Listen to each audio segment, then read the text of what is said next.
Hi everyone, in front of me I've got Realme 12 Plus, and let me share with you how to enable the developer options on this device. So let's start with opening the settings, and here we have to scroll down to the very bottom to find about device. Then let's scroll down again and enter the version section. And let's keep tapping on the version number until we will see that we are in the developer mode. So now we can go back to the general settings, and here we have to enter additional settings. Let's find the developer options, and as you can see here we've got plenty of advanced settings which we can customize. So for example we can disable USB audio routing, we can turn on the option for the transparent navigation bar, we can show visual feedback for tabs. Here we've got some options connected with the networking, so basically a lot of options to choose from.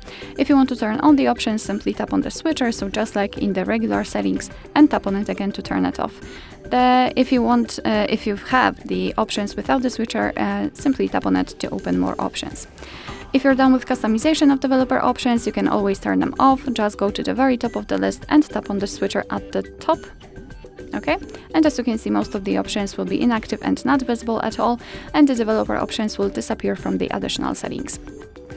Alright, so that will be all. Thank you so much for watching. I hope that this video was helpful, and if it was, please hit the subscribe button and leave the thumbs up.